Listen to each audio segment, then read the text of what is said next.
നെപ്സർപ്പിന്റെ വളം ചെയ്തിട്ടാണ് ഞാൻ ടാപ്പ് ചെയ്തത്. ഞാൻ പറഞ്ഞില്ലേ കഴിഞ്ഞ പ്രാവശ്യം നമ്മൾ തോട്ടത്തിൽ നിന്ന് പറഞ്ഞത് ഇതാണ് ഒട്ടുപാല്. നിങ്ങൾ കണ്ടില്ല ഓരോ ഒട്ടുപാല് നമുക്ക് ഇങ്ങനെ ഓരോ റബ്ബറിനെ പൊളിച്ചെടുക്കാൻ പറ്റും.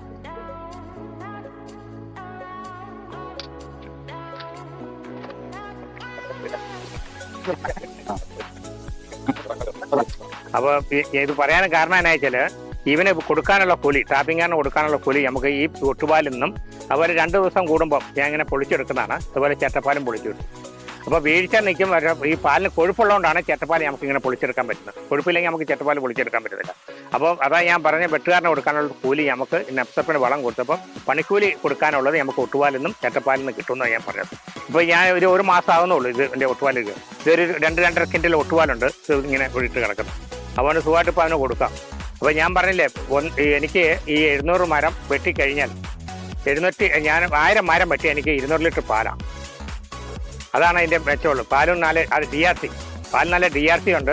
അതുമാണ് അതിൻ്റെ ഇത് പറഞ്ഞത്. അതുകൊണ്ട് നെപ്സർപ്പിൻ്റെ വളം എന്നെ സംബന്ധിച്ചിടത്തോളം നല്ലൊരു വളമാണ്.